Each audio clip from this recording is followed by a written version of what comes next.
Hello everyone, I was discussing the most expected questions of quantitative analysis for AMU MBA that will be held on 1st June 2025. So in my previous two videos, I have discussed 36 questions. Now from 37 onwards, I will be discussing in this video.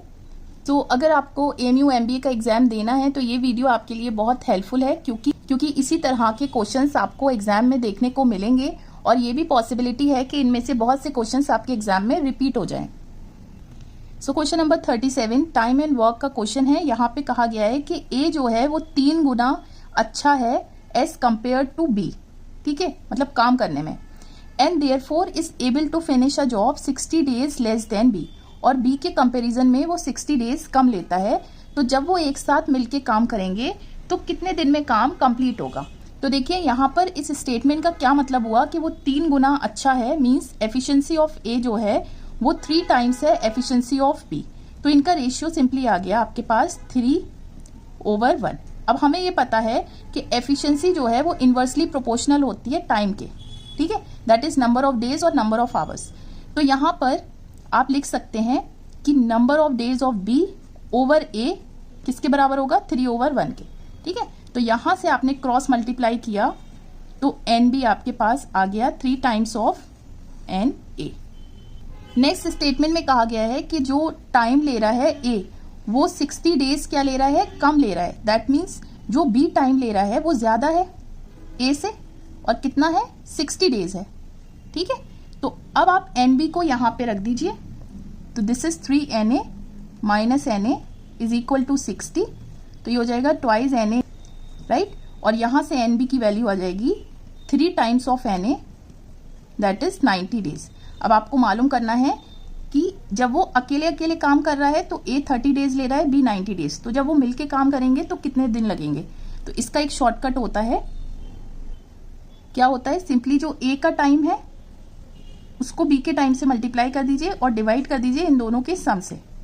तो you will gate 30 × 90 divided by 120। 30 से cancel हुआ 4 और ये हो जाएगा आपके पास 90/4 is 22.5 days. But अब आप ऑप्शन में देखिए कि 22.5 डेज कहीं पर है नहीं, तो आप कौन सा ऑप्शन टिक करेंगे, 22, ठीक है। नेक्स्ट क्वेश्चन, यहाँ पर आपको एक डेटा गिवन है, डेटा में ये वैल्यूज है, मालूम करना है इसका अरिथमेटिक मीन क्या होगा और रेंज क्या होगी। तो देखिए रेंज क्या होती है, जो भी डेटा की मैक्सिमम वैल्यू होती है उसमें से आप मिनिमम वैल्यू को माइनस कर देते हैं। यहाँ पे maximum value is 70 and minimum value is 20, so range is 50, ठीक है। तो अब आप यहाँ पे देखेंगे कि 52 ये ऑप्शन तो हटा दीजिए, इनमें से ही कोई आंसर होगा।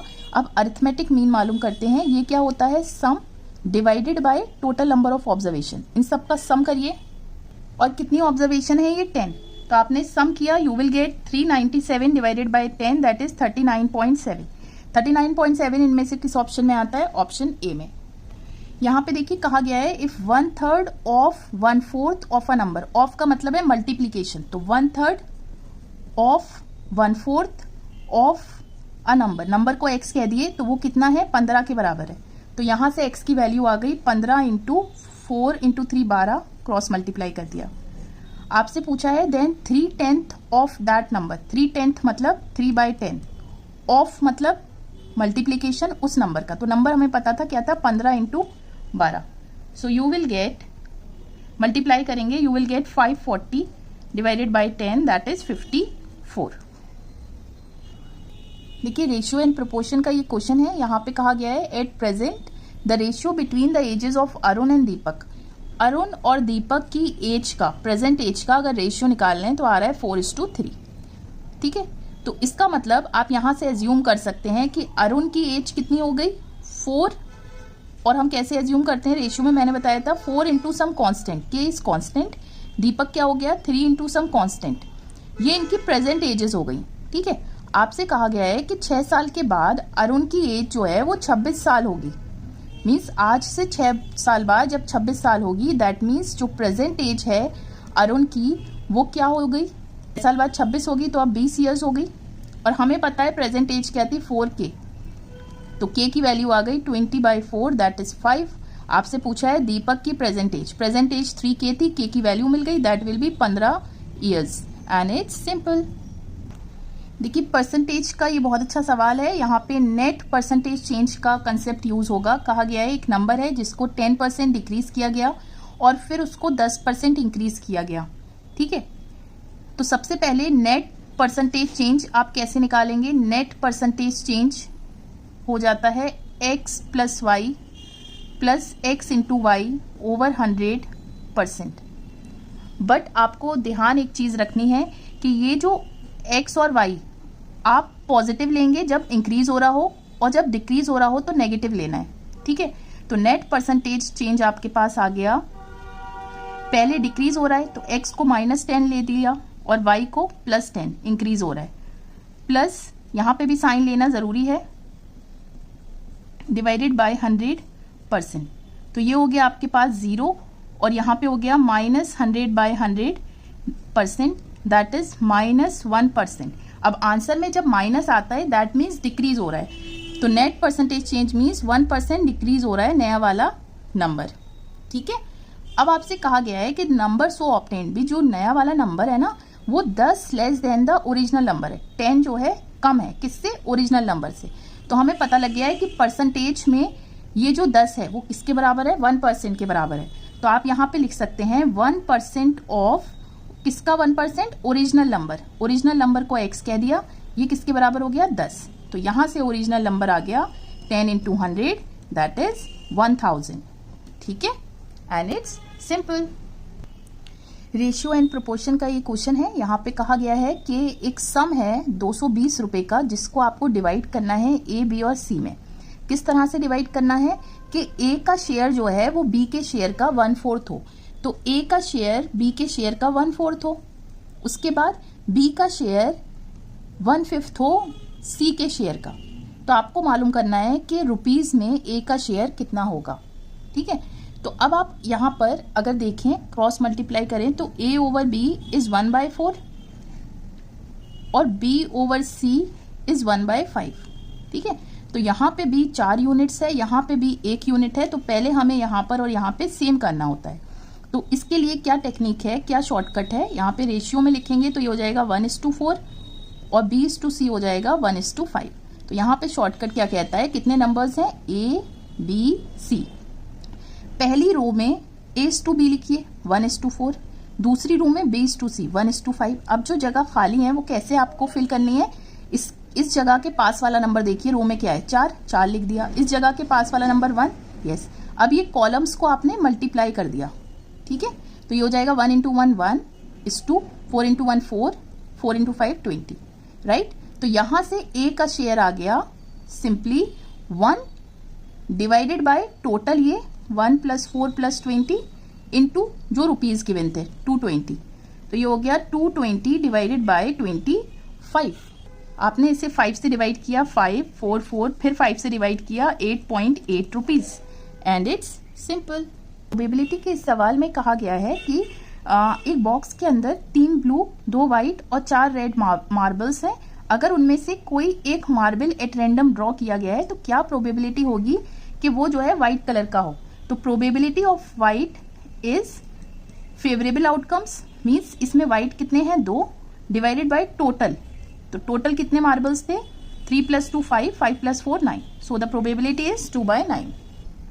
तो देखिए स्टैटिस्टिक्स का ये सवाल है जो कि आपके एग्जाम में पूछा गया सवाल है। यहाँ पर इस सवाल को करने से पहले मैं आपको एक कंसेप्ट बताती हूँ। मान लीजिए आपके पास ये डेटा है, एक सिंपल सा डेटा ले लेते हैं 1 2 3 4। इसका अगर आप मीन निकालें तो मीन क्या हो जाएगा? इन सबका सम, दैट यू विल गेट 10 और डिवाइडेड बाय 4, तो ये हो जाएगा 2.5। अब अगर आप इस डेटा में हर डेटा में एक सेम नंबर ऐड कर दें, कौन सा नंबर? अगर मैं कह दूं कि +2 कर दीजिए, सब में 2 ऐड कर दीजिए। ठीक है, तो ये क्या हो जाएगा? 3, 4, 5 और ये हो जाएगा 6। अब इसका मीन निकालिएगा तो ये सिंपली हो गया 18 डिवाइडेड बाय 4, 4 4 = 16.5। तो आपने क्या देखा कि जब हमने हर डेटा में 2 ऐड करा तो मीन में भी सिंपली हमने 2 ऐड कर दिया, तो हमें मिल गया दिस। तो यहाँ पे मैं ये बताना चाहती हूँ कि अगर किसी ऑब्जर्वेशन में same number add, minus, multiply या डिवाइड हो रहा है तो न्यू मीन में भी वही नंबर ऐड, माइनस, डिवाइड या मल्टीप्लाई कर देते हैं। ठीक है, एक चीज। बट अगर आप स्टैंडर्ड डिविएशन की बात करें, that is denoted by sigma, तो ये जो है वो सेम रहता है चाहे आप कुछ भी ऐड करें। ऐड के केस में वो रिमेन्स।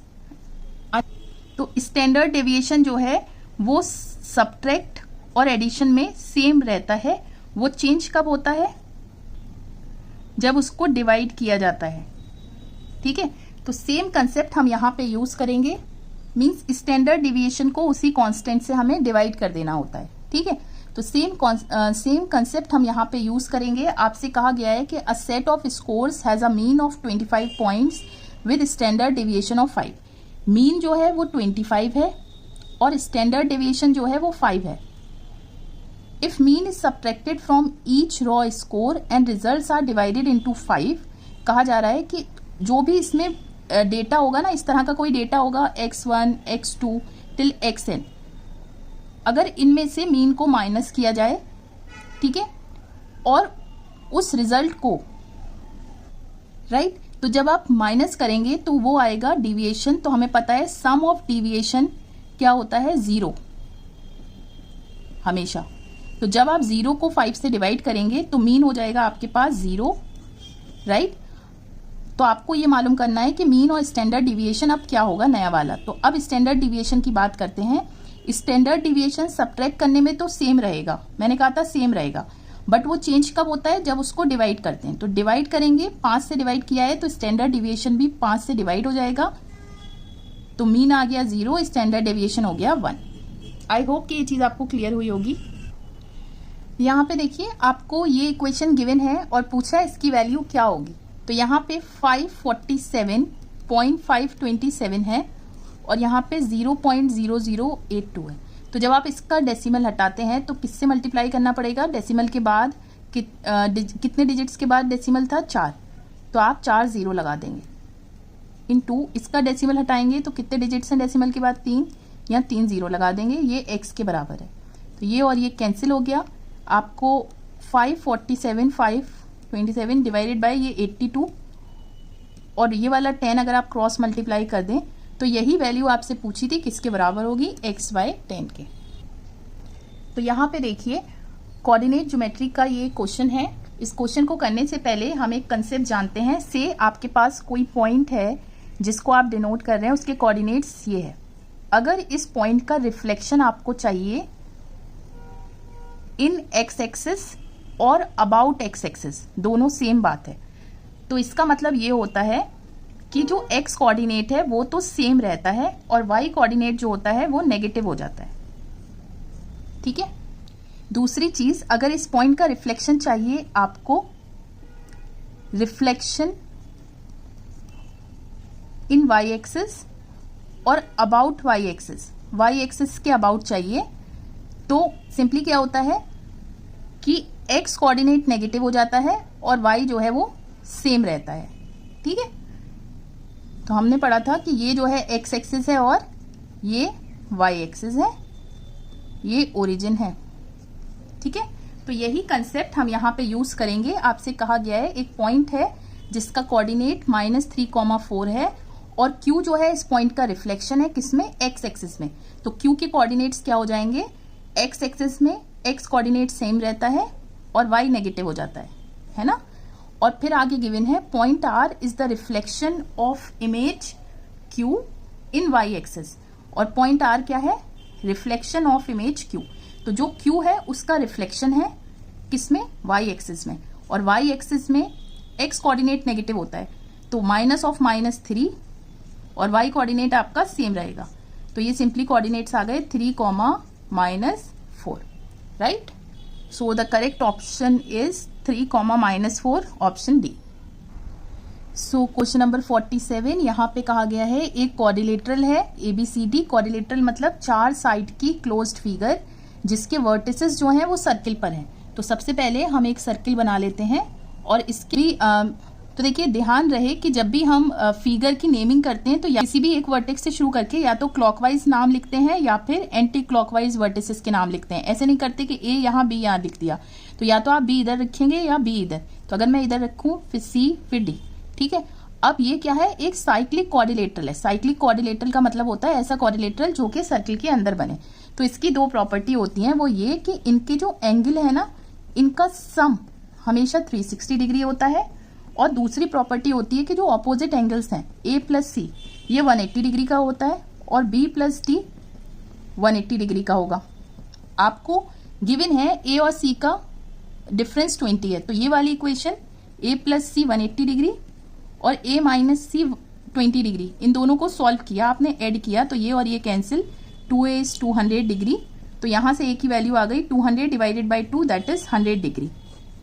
ठीक है, अब 100 आ गया तो आप किसी भी एक इक्वेशन में रख दीजिए a की वैल्यू, c मिल जाएगा। तो अगर इसमें रखा तो c हो गया 180 माइनस 100 दैट इज c की वैल्यू आ गई 80 डिग्री। अब b आप यहां से मालूम कर सकते हैं, b माइनस 80 इज 20 डिग्री, तो b की वैल्यू आ गई 20 प्लस 80 दैट इज 100 डिग्री। और आपसे पूछा था कि एंगल d किसके बराबर है, तो सिंपली d हो जाएगा, d को यहां पे रख दिया 100 plus angle d is 180 degree, तो d की वैल्यू आ गई 180 माइनस 100 दैट इज 80 डिग्री। यही आपसे पूछा था एंड इट्स सिंपल। डिस्टेंस का ये क्वेश्चन है, बहुत अच्छा क्वेश्चन है। यहाँ पे कहा गया है कि a और b जो है 1 किलोमीटर की रेस लगाते हैं, that means 1 kilometre means 1000 metre की, है ना। और आगे कहा गया है कि a wins by 100 metres, a जो है 100 मीटर से जीत जाता है, दैट मीन्स a का जो डिस्टेंस है वो तो 1000 मीटर हो गई, और 100 मीटर से जीतने का मतलब ये है कि जो b ने डिस्टेंस कवर किया वो कितना हो जाएगा, 1000 माइनस 100 दैट इज 900 मीटर। तो अगर आप डिस्टेंस का रेशियो ले लें तो ये हो जाएगा simply 1000 divided by 900 and this will be 10 by 9। आगे कहा गया है कि A loses by when A and C run over the same course, अगर A और C सेम रेस लगाते हैं, A loses by 20 seconds। loses by 20 second मतलब A जो है वो टाइम ज्यादा ले रहा है और B कम ले रहा है, कितना कम, 20 सेकेंड, यही तो मतलब हुआ। तो यहां से C आ जाएगा आपके पास TA माइनस 20, ये हो गई इक्वेशन 1। सेकेंड है, जब B और C सेम रेस लगाते हैं मीन्स 1000 मीटर की, तो C जो है वो जीत जाता है 30 सेकेंड से, दैट मीन्स अब टाइम कौन ज्यादा ले रहा है, B, और C कम टाइम ले रहा है, तो कितना ज्यादा ले रहा है, 30 सेकेंड। तो यहां से C की वैल्यू आ गई TB माइनस 30। तो इक्वेशन 1 और 2 से TC की वैल्यू ये है, तो आप इसको इक्वल रख सकते हैं, TA minus 20 is TB minus 30, तो ये हो गया TA minus TB is equal to minus 30 plus 20 that will be minus 10। अब देखिए सवाल में आपसे पूछा क्या है कि how long does it take B to run the kilometre, इतनी रेस दौड़ने में बी को कितना टाइम लगेगा, दैट मीन्स टीबी आपको मालूम करना है। तो अगर आपको टीए मालूम हो जाए तो टीबी मालूम कर सकते हैं। अब हमें एक चीज यहाँ पे ये भी गिवन थी, तो हमें ये पता है कि स्पीड क्या होती है, डिस्टेंस ओवर टाइम। तो स्पीड और डिस्टेंस डायरेक्टली प्रोपोर्शनल होता है, तो स्पीड ए ओवर बी, इसका भी रेशियो क्या होगा, 10/9। ठीक है, और हमें ये पता है कि स्पीड और टाइम इनवर्सली प्रोपोर्शनल होता है, दैट मीन्स यहाँ पर अगर ए है तो टी ए नीचे हो जाएगा और टी बी ऊपर हो जाएगा। इनवर्सली प्रोपोर्शनल में ये ऑपोजिट हो जाते हैं क्रॉस, और डायरेक्टली में ये सेम रहते हैं, ऊपर ए है तो ऊपर ही ए रहेगा। तो यहाँ से आप टी ए को निकाल सकते हैं, क्रॉस मल्टीप्लाई किया तो ये हो गया 9/10 टी बी। ठीक है, टी ए की ये वैल्यू टी बी की टर्म्स में यहाँ पे रख दीजिए, 9/10 T B minus T B is equal to minus 10। तो यहाँ पर अगर आपने एलसीएम लिया तो 9 TB minus 10 TB is equal to minus 10, तो 9 minus 10 is minus, TB over 10 is minus 10, cancel हुआ, TB की वैल्यू आ गई 10 × 10 दैट इज 100 सेकेंड। ये आपके एग्जाम में पूछा गया सवाल है, इट इज। यहाँ पे देखिए आपको एक क्यूबिक पॉलिनोमियल गिवन है, क्यूबिक मतलब यहाँ जो वेरिएबल है x, इसकी हाईएस्ट पावर क्या है 3, दैट मीन्स ये क्या है, क्यूबिक पॉलिनोमियल। इसको आपने x प्लस 7 से डिवाइड किया तो रिमाइंडर क्या होगा। ऐसे क्वेश्चंस में क्या करते हैं कि जिससे डिवाइड करना है उसको आप 0 के बराबर रख देते हैं, तो x की वैल्यू आ जाती है आपके पास ये। अब x की ये वैल्यू आप इसमें पुट कर दीजिए तो रिमाइंडर आ जाएगा, x को -7 यहाँ रख दीजिए, -7 cube plus 7 × -7 square plus 3 × -7 plus 7। आपने देखा ये हो जाएगा -1, माइनस पे जब ऑड पावर होती है तो नेगेटिव ही रहेगा ये, -7 क्यूब, और माइनस पे इवन पावर तो पॉजिटिव हो जाता है तो हो जाएगा 7 क्यूब और ये हो जाएगा -21 + 7। ठीक है, तो माइनस और प्लस ये कैंसिल हो गया और this will be -14, reminder is -14। तो देखिए यहाँ पे देखिए आपसे कहा गया है कि जब 8⁻2000 को 7 से डिवाइड करेंगे तो रिमाइंडर क्या होगा। तो 8⁻2000 का मतलब है कि 8 को आप कितनी बार मल्टीप्लाई कर रहे हैं, 2000 टाइम्स मल्टीप्लाई कर रहे हैं। तो जो आंसर आएगा उसको जब आप 7 से डिवाइड करेंगे तो रिमाइंडर क्या होगा। तो देखिए हम मल्टीप्लाई करना तो पॉसिबल नहीं है, हम एक शॉर्टकट यूज करते हैं। हम क्या करते हैं, हर बार रिमाइंडर मालूम कर देते हैं, इंडिविजुअल रिमाइंडर मालूम करते हैं और सबको मल्टीप्लाई कर देते हैं एक साथ। तो 8 को 7 से डिवाइड किया तो रिमाइंडर आएगा 1, 8 को 7 से डिवाइड किया रिमाइंडर आएगा 1, यहाँ पे भी 1। तो इन सबको 1 मल्टीप्लाई कर देंगे कितने टाइम्स, 2000 टाइम्स। तो 1 को कितनी भी बार मल्टीप्लाई कर दो आएगा हमेशा 1। सो रिमाइंडर इज 1। एक PYQ है, आपके एग्जाम में पूछा गया सवाल है। यहाँ पे कहा गया है कि एक मीटर स्केल की जगह पर एक क्लॉथ मर्चेंट जो है वो 120 सेंटीमीटर का स्केल खरीदता है जब उसे कपड़ा खरीदना होता है। तो मान लीजिए अगर उसे 100 सेंटीमीटर कपड़ा खरीदना है तो उसका स्केल कितना बड़ा है, 120 सेंटीमीटर का है। तो उसे पैसे तो 100 सेंटीमीटर के देने पड़ेंगे, लेकिन उसके पास कपड़ा कितना आएगा, 120 सेंटीमीटर, मीन्स 20 सेंटीमीटर ज्यादा कपड़ा आ जाएगा। ठीक है, तो उसने गेन कर लिया। फिर उसके बाद आगे गिवन है but uses an 80 centimetre scale while selling the same cloth. और अगर जो 100 सेंटीमीटर कपड़ा उसने खरीदा था अगर वो उसको बेचना चाहता है तो वो 80 सेंटीमीटर का स्केल यूज कर रहा है। दैट मीन्स कपड़ा तो उसे 100 सेंटीमीटर बेचना है, लेकिन वो बेच कितना रहा है, 80 सेंटीमीटर बेच रहा है और पैसे ले रहा है 100 सेंटीमीटर के। तो आगे गिवन है if he offers a 20% discount on cash payment तो ओवरऑल प्रॉफिट परसेंट कितनी होगी, और वो डिस्काउंट भी दे रहा है कैश परसेंट पे।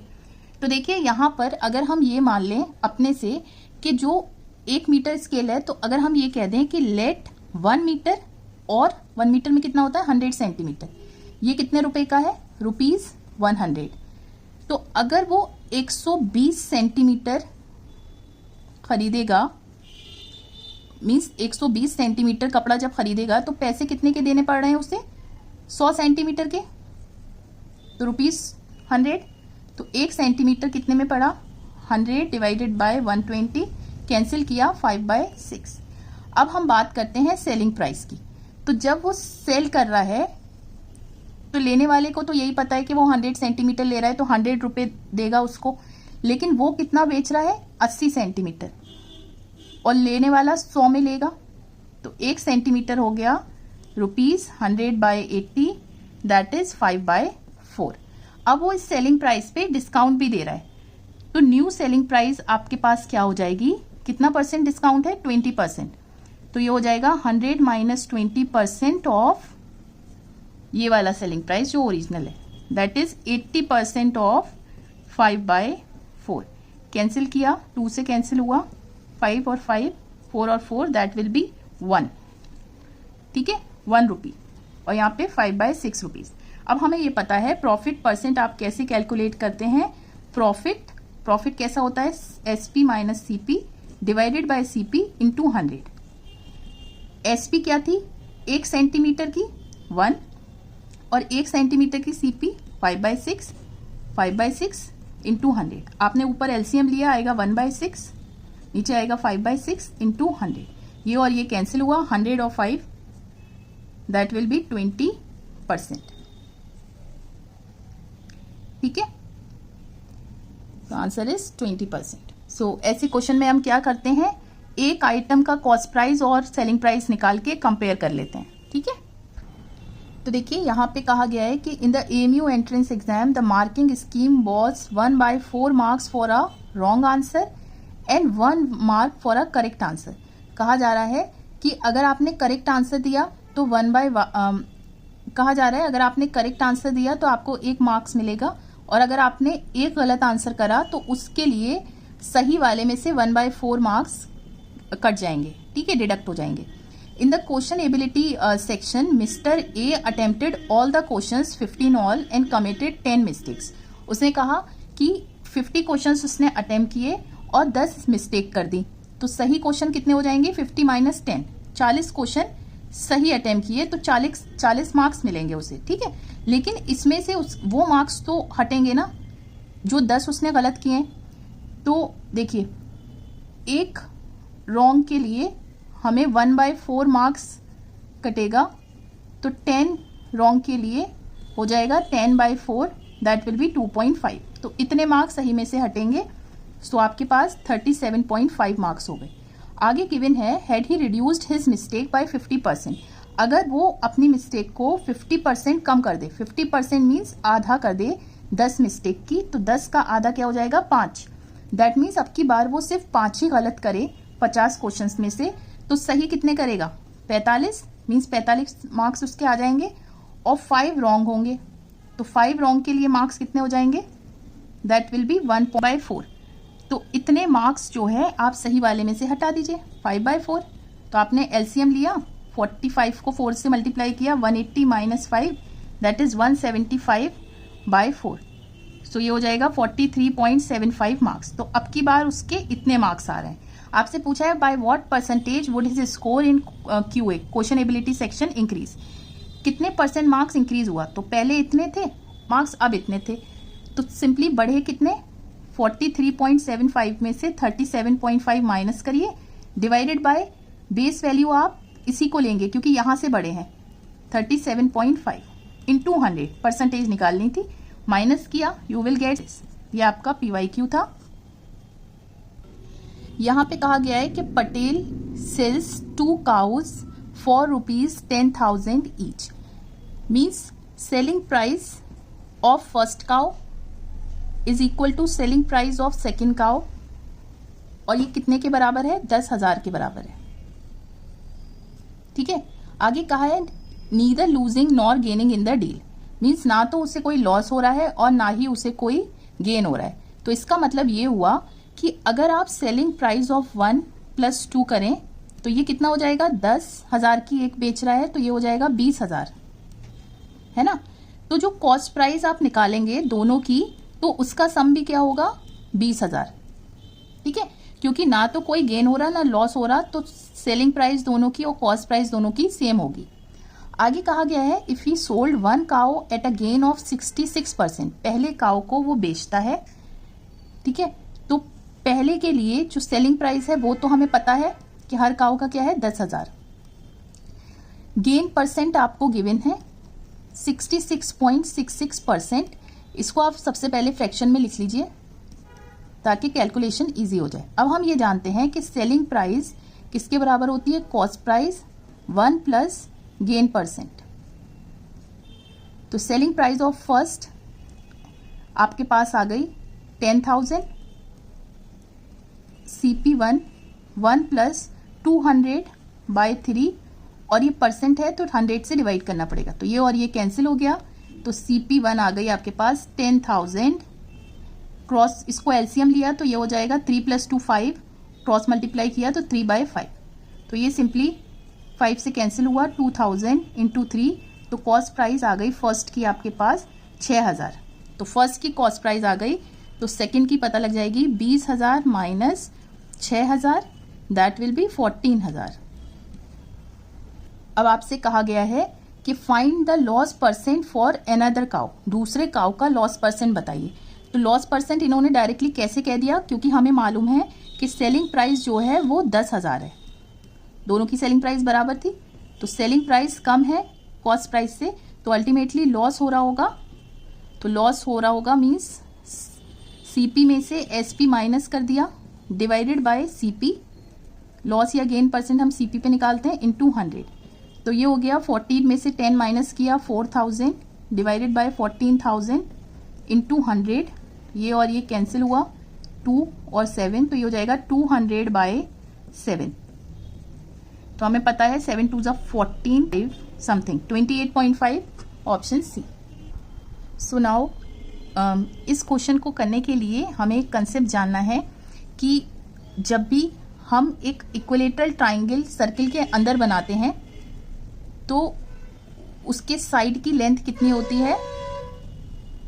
ट्राइंगल की साइड की लेंथ को A कह दें तो वो किसके बराबर होती है, √3 times of radius of the circle, ठीक है। और हमें ये पता है कि एरिया ऑफ इक्विलेटरल ट्राइंगल क्या होता है, √3/4 a square means side square. तो हमें ये पता है √3/4, अगर एक ही जगह ये रख दिया तो √3 का स्क्वायर होता है 3 × √3 3√3/4 r स्क्वायर। ये एरिया आ गया उस इक्विलेटरल ट्राइंगल का जो कि सर्कल के अंदर बनाया गया है, लाइक दिस। ठीक है, ABC का। अब आगे आपसे कहा गया है, अब सवाल पढ़ते हैं कि एक इक्विलेटरल ट्राइंगल और राइट एंगल ट्राइंगल बनाया गया है। तो इक्विलेटरल ट्राइंगल तो आपने बना दिया, राइट एंगल ट्राइंगल मीन्स ऐसा ट्राइंगल जिसका एक एंगल 90 डिग्री का हो, बट कंडीशन है कि हैविंग सेम बेस हो। बेस अगर आप BC ले लें तो जो राइट एंगल ट्राइंगल है वो ऐसे बनेगा, इसको आपने कह दिया D। तो BDC क्या है, राइट एंगल ट्राइंगल, ये 90 डिग्री का एंगल है। Inscribe with in the same circle.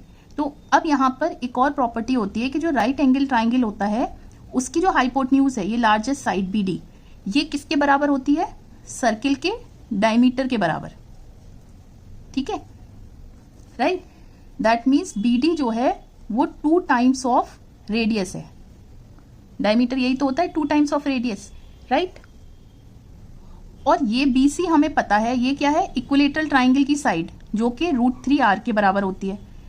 तो BD पता है, BC पता है, तो पाइथागोरस थ्योरम से CD निकल आएगी। ठीक है, तो सिंपली आपने वैल्यूज रख दी। तो यहाँ पे CD मीन्स ये वाली लेंथ जो है इस राइट एंगल ट्राइंगल की जो हाइट है ना, ये लेंथ निकल आएगी। DC स्क्वायर हो जाएगी सिंपली 2r का whole square means 4r square, और ये माइनस हो जाएगा, माइनस √3 का स्क्वायर होता है, that will be equal to r square. तो DC की वैल्यू हो जाएगी square root of r square, that is r। ये हाइट आ गई r। ठीक है, तो अब area of right angle triangle, हमें ये पता है बेस क्या है, सेम है, दैट इज √3r, और हाइट पता लग गई हमें क्या है, r के बराबर। Ratio of the area of equilateral triangle, इसका एरिया क्या था, 3√3/r²/4, और area of right angle triangle इससे डिवाइड कर दीजिए, √3r²/2।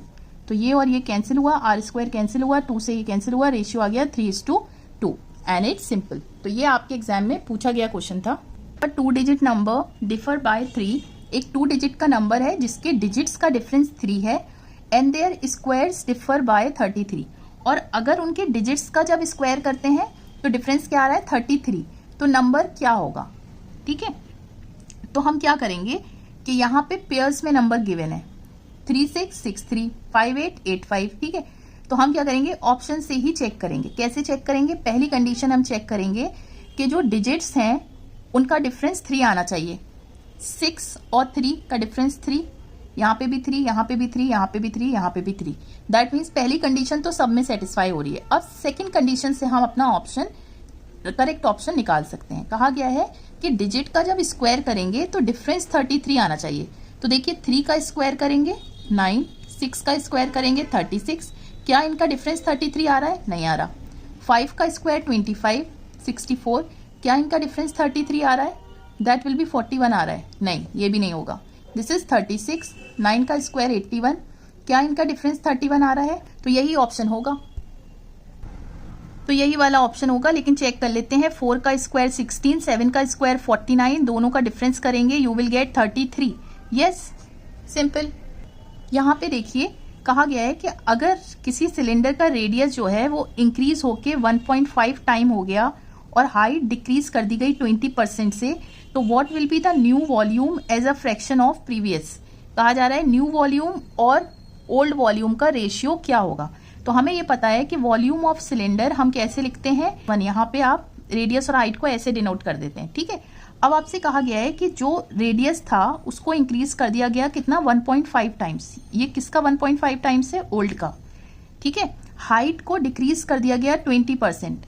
20% डिक्रीज मतलब H2 क्या हो गई, 20% डिक्रीज मतलब 100% में से 20% निकाल दीजिए, और ये किसका होगा, ओरिजिनल वाला, दैट इज H1। तो ये हो गया 80%, परसेंट मीन्स पर 100 बाय H1, तो H2 आपके पास आ गया 0.8 H1। ठीक है, तो अब आप वॉल्यूम जो न्यू वाला था वो निकालिए, that is pi R1, that is R2 square 1.5 R1 का स्क्वायर इंटू H2, H2 क्या है 0.8 H1।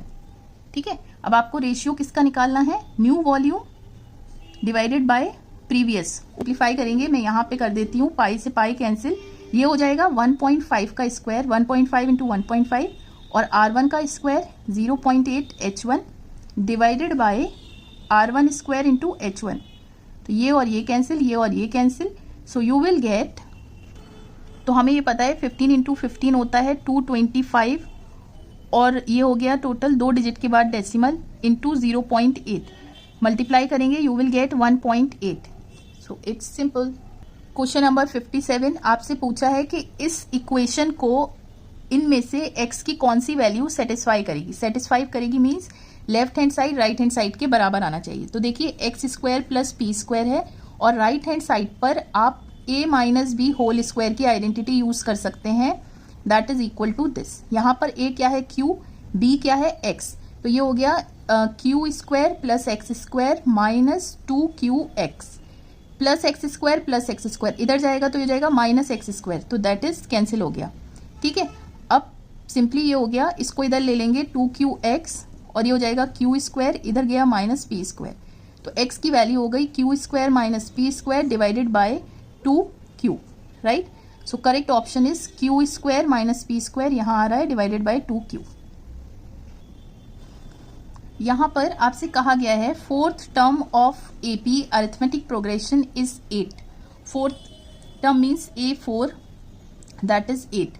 अब देखिए हम nth टर्म ऑफ एपी हम कैसे लिखते हैं, a plus n minus 1 into d. यहाँ n है तो एक कम हो जाता है, तो यहाँ पे 4 है तो ये हो जाएगा a plus 4 minus 1 means 3d, ये 8 के बराबर है। ये चीज आपको गिवन है ना। What is the sum of the first 7 terms of AP. अब हमें ये पता है कि sum of n terms of AP क्या होता है, n by 2 2a n minus 1 into D. अब आपसे पूछा है 7 टर्म्स, तो n की वैल्यू हो गई 7, this is 2a, 7 minus 1 6d। ठीक है, इन दोनों में से अगर आप 2 कॉमन लेंगे तो 7 बाई 2 बचेगा क्या अंदर, a प्लस 3d, तो 2 से 2 कैंसिल और हमें पता है a प्लस 3d की वैल्यू है इक्वेशन 1 से 8, तो 7 इंटू 8 सम आ गया आपके पास 56। यहाँ पे देखिए क्वेश्चन नंबर 59 आपसे पूछा है कि इसकी वैल्यू क्या होगी। तो देखिए ये एक इरेशनल नंबर है, आप इसको रेशनलाइज करते हैं। रेशनलाइज का मतलब क्या है कि जो डिनोमिनेटर है, नीचे वाली टर्म है, इसका कॉन्जुगेट से आप ऊपर नीचे मल्टीप्लाई कर देते हैं। कॉन्जुगेट मतलब यहाँ माइनस है तो प्लस की टर्म लेके ऊपर नीचे मल्टीप्लाई कर देते हैं। ठीक है, तो ये क्या हो गया, a plus b into a plus b, that is a plus b का होल स्क्वायर, और ये हो गया a minus b into a plus b, तो ये हो गया आइडेंटिटी से a plus b into a minus b, identity से होता है a square minus b square, तो हो गया √3 का स्क्वायर माइनस √2 का स्क्वायर। और यहाँ पे कौन सी आइडेंटिटी लगेगी, a plus b whole square that is equal to a square plus b square plus 2ab। ठीक है, तो √3 का स्क्वायर 3, b मीन्स √2 का square 2, 2 into √3 into √2 divided by 3 minus 2, 3 minus 2 होता है 1 और 3 प्लस 2 5 प्लस 2 √3 इंटू √2 मीन्स √2 के अंदर ही चला गया है, 2 इंटू 3 नीचे आ गया 1, तो हो गया 5 2 √6। So the correct answer is C. Question number 60 में कहा गया है the total of the ages of Amar Akbar and Anthony is 80 years. Amar Akbar Anthony इनकी एज का जब आप सम करते हैं तो 80 ईयर्स आता है। What was the total of their edges 3 years ago, मतलब 3 साल पहले अगर इनकी एजेस को ऐड करते तो सम कितना आता। ठीक है, तो यहाँ पे कहा गया है कि एट प्रेजेंट इनकी एजेस का सम 80 ईयर्स है, तो 3 साल पहले इनकी एजेस का सम क्या होता। तो 3 साल पहले इसकी एज कितनी होती, 3 साल कम -3, इसकी भी 3 साल कम, इसकी भी 3 साल कम, तो ये टोटल एज कितनी हो गई 9, तो 9 आप माइनस कर दीजिए करंट सम में से, you will gate 71 years and it's simple. यहाँ देखिए question number 67 based on permutations आपसे कहा गया है कि कितने तरीके से इस वर्ड के लेटर्स को आप अरेंज कर सकते हैं सो दैट हर वर्ड जो है वो P से स्टार्ट हो और R पे खत्म हो। तो यहाँ पे कितने लेटर्स हैं, 6, तो सबसे पहले आप 6 कॉलम बना लीजिए और हर वर्ड P से स्टार्ट होना चाहिए तो P फिक्स कर दीजिए और एंड से खत्म R से खत्म तो R यहाँ फिक्स कर दीजिए। अब कितने लेटर्स बचे, 4 लेटर्स पी और आर हटाने के बाद और 4 ही जगह है, दैट मीन्स 4 फैक्टोरियल अरेंजमेंट। तो जब n पर्सन्स होते हैं या n ऑब्जेक्ट्स कह सकते हैं आप, और n ही प्लेसेस हों, तो अरेंजमेंट क्या होता है, n फैक्टोरियल अरेंजमेंट होता है। वही कंसेप्ट हमने यहाँ पे यूज किया। 4 फैक्टोरियल का मतलब है 4 into 3 into 2 into 1, that will B 24। यहाँ पे देखिए आपसे कहा गया है दो नंबर्स को ऐड करें तो 56 आना चाहिए और उनका एलसीएम लें, लीस्ट कॉमन मल्टीपल, तो 105 आना चाहिए। तो नंबर्स दोनों क्या होंगे, तो हम इस क्वेश्चन को ऑप्शन से ही कर सकते हैं। आप नंबर्स को ऐड करके देखिए किस पे 56 मिल रहा है। यहाँ पे 56, 56, 56, 56, दैट मीन्स कोई भी ऑप्शन कैंसिल नहीं होगा। पहली कंडीशन तो हर कोई सेटिस्फाई कर रहा है। सेकंड देखिए एलसीएम हम निकाल के देखते हैं। तो एलसीएम निकालने का एक शॉर्टकट होता है, आप नंबर्स को उनके प्राइम फैक्टर के फॉर्म में लिख दीजिए। तो 7 तो इटसेल्फ प्राइम फैक्टर है और 49 को आप लिख सकते हैं 7 स्क्वायर, ठीक है। अब इनका एलसीएम क्या होगा, जितने प्राइम फैक्टर्स है वो लिख लीजिए, सिर्फ 7 है और 7 की हाईएस्ट पावर दैट इज 49। 49 आपका एलसीएम नहीं आ रहा, ये हटाइए। इसको प्राइम फैक्टर्स की फॉर्म में लिख लीजिए। 24 को लिख सकते हैं 8 इंटू 3, 8 को 2 क्यूब इंटू 3 और this is 2 raise to the power 5।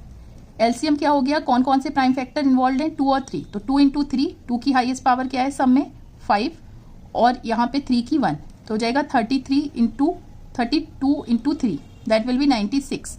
ये नहीं है, ये देखिए 7 इंटू 5 और इसको 7 इंटू 3, तो एलसीएम क्या हो जाएगा, कौन कौन से प्राइम फैक्टर इन्वॉल्व हैं, 3, 5, 7, 3 की हाईएस्ट पावर 1, 5 की 1, 7 की 1, 15 इंटू 7 होता है 105। एलसीएम 105 ही आ रहा है, यही करेक्ट आंसर है, सिंपल। यहाँ पे देखिए आपको इस पूरे एक्सप्रेशन की वैल्यू मालूम करनी है, तो डॉट का मतलब क्या है, मल्टीप्लीकेशन, 1 डिवाइडेड बाय 1 इंटू 2। तो आप इसको ऐसे ब्रेक कर सकते हैं 1 बाय 1 माइनस 1 बाय 2। आपने एलसीएम लिया तो ये सिंपली क्या हो जाएगा, 2 माइनस 1, 1 इंटू 2, तो हो जाएगा 1 डिवाइडेड बाई ये सेम चीज आ जाएगी। सिमिलरली इसको भी ऐसे ब्रेक कर सकते हैं 1 by 2 minus 1 by 3, 1 by 3 minus 1 by 4, और इससे पहले वाली टर्म क्या होगी 1 बाई 8 इंटू 9, तो इसको आप कर सकते हैं 1 बाई 8 माइनस 1 बाई 9 और इसको 1 बाई 9 माइनस 1 बाई 10। तो जो पहली टर्म थी उसमें से सेकंड वाला कैंसिल हो रहा है, ये सब कैंसिल हो जाएंगे, ये और ये। तो सेकंड वाले टर्म में, लास्ट वाले टर्म में फर्स्ट वाला कैंसिल हो गया, तो फर्स्ट में बीच के सब कैंसिल हो जाएंगे। फर्स्ट वाले टर्म में बचा 1, लास्ट में 1 बाई 10, एलसीएम लिया 10 minus 1 by 10 that is 9 by 10। तो यहाँ देखिए फिर से 25th term of an AP आपसे पूछी गई है। 25th टर्म का मतलब है A25 और इसको लिख सकते हैं A plus 25 minus 1 D that is 24D, ये आपको मालूम करना है, ठीक है। 9th टर्म आपको गिवन है, A9 आपको गिवन है -6, तो A9 को लिख सकते हैं A plus 9 minus 1 into D means AD is -6। Common difference means D आपको गिवन है 5/4, तो यहाँ पर D अगर रख दिया आपने 5/4 दिस इज -6, तो A की वैल्यू आ गई, 4 से कैंसिल हुआ, 2 इंटू 5 10, 10 को इधर ले गए तो A हो जाएगा -6 माइनस 10, A की वैल्यू हो गई -16, ठीक है। तो ये हो गया -16 प्लस 24 इंटू कॉमन डिफरेंस आपको पता ही था, तो -6, 6 इंटू 5 -16 प्लस 6 इंटू 5 30, और ये हो गया आपके पास दिस विल बी। देखिए परमुटेशन एंड कॉम्बिनेशन के इस टाइप के क्वेश्चंस हम कैसे करते हैं, मैं आपको एक शॉर्टकट बताती हूँ। In how many ways can 7 MBA and 5 MCA students be seated in a row, किस तरीके से आप 7 MBA और 5 MCA स्टूडेंट्स को एक रो में बिठा सकते हैं। कंडीशन गिवन है कि कोई भी 2 MCA स्टूडेंट साथ में ना बैठे हों, मतलब उनके बीच में हमेशा MBA स्टूडेंट आना चाहिए, ठीक है। तो देखिए जिस चीज को आपसे कहा गया है कि ये लोग साथ में ना बैठें, तो उसकी दूसरी वाली चीज देखिए कौन सी है, MCA के अलावा देखिए क्या है सवाल में, MBA। तो MBA को आप B से डिनोट कर देते हैं, तो सबसे पहले 7 MBA स्टूडेंट्स को बिठा दीजिए B। MCA स्टूडेंट के लिए कौन कौन सी जगह बन गई, 1 2 3 4 5 6 7 8।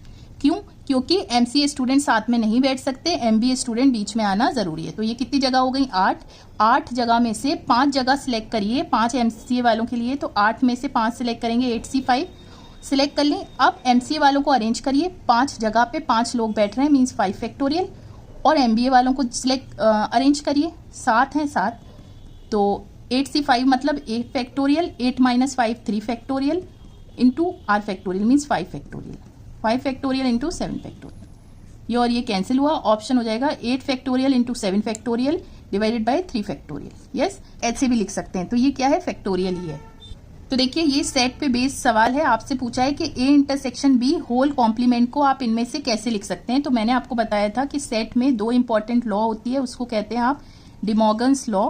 तो A union B whole complement किसके बराबर होता है, यूनियन इंटरसेक्शन में चेंज हो जाता है और कॉम्प्लीमेंट स्प्लिट हो जाता है। दूसरा होता है पहली लॉ, दूसरी लॉ होती है A intersection B whole complement, that is A complement union B complement. यहाँ पे पूछा है A intersection B whole complement means A complement union B complement.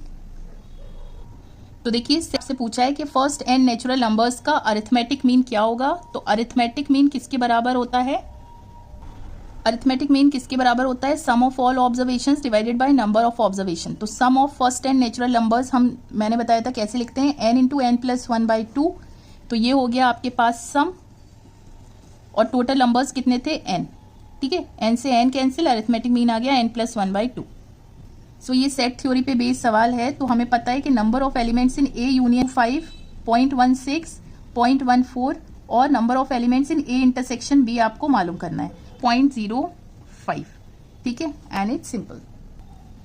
सो तो देखिए टाइम एंड डिस्टेंस में हम ट्रेन्स पे बेस्ड प्रॉब्लम्स करते हैं, ये उसी पे बेस्ड सवाल है। यहाँ पर हम जानते हैं कि स्पीड जो है वो डिस्टेंस ओवर टाइम के बराबर होती है, और स्पीड और टाइम एंड डिस्टेंस वाले सवाल में हमें यूनिट का ध्यान रखना होता है सबसे पहले कि यूनिट सेम है या नहीं।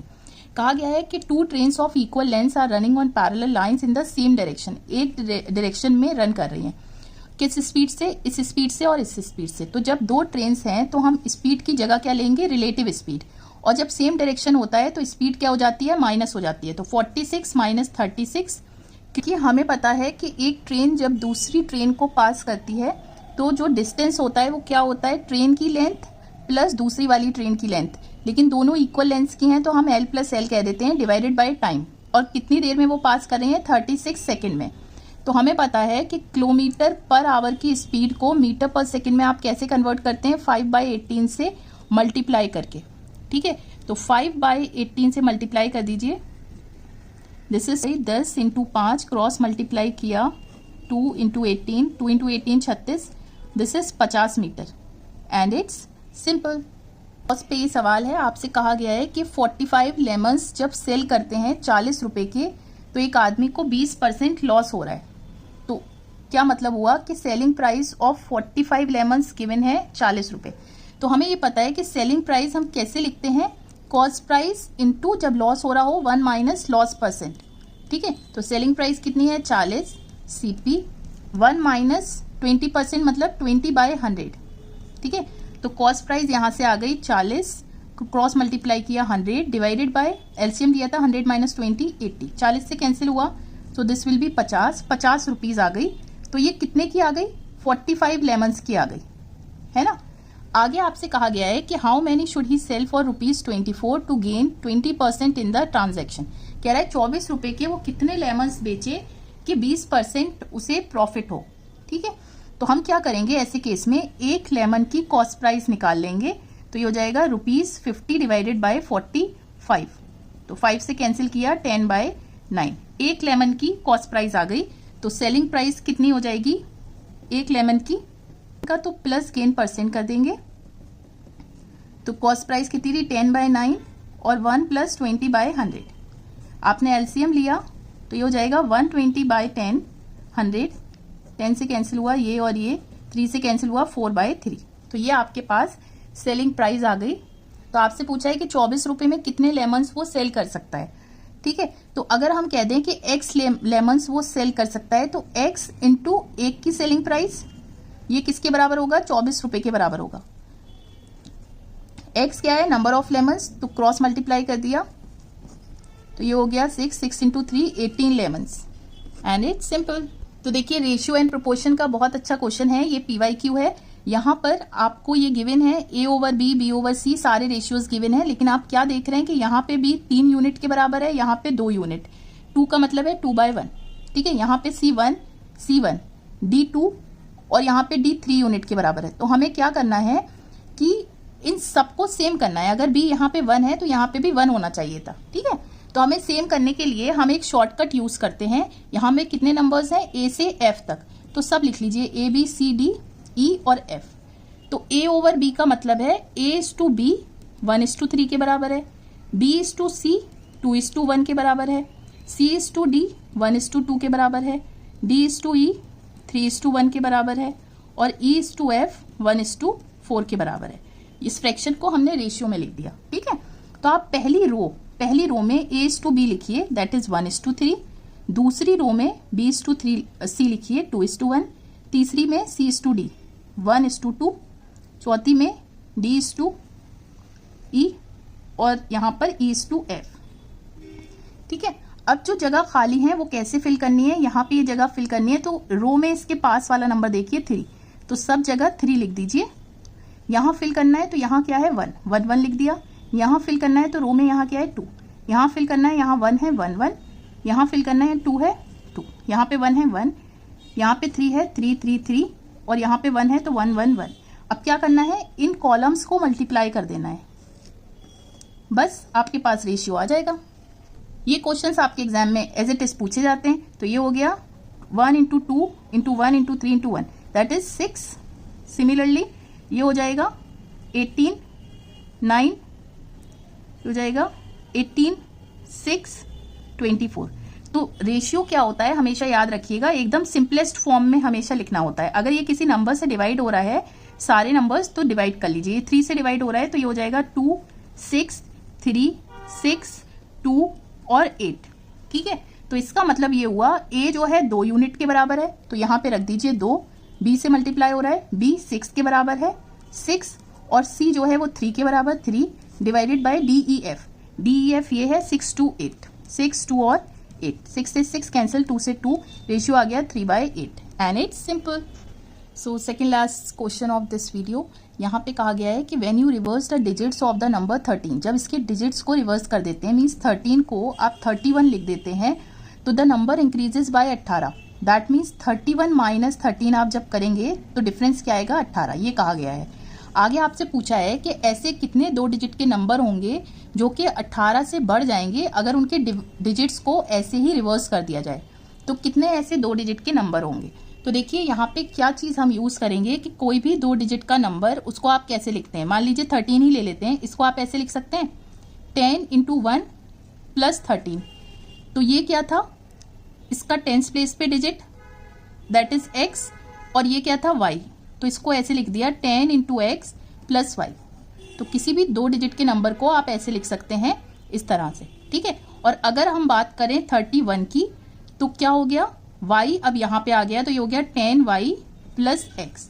तो ऐसे ही तो हमने ये रिवर्स करा, ये तो ओरिजिनल नंबर था 2 डिजिट का, ये रिवर्स करने के बाद था।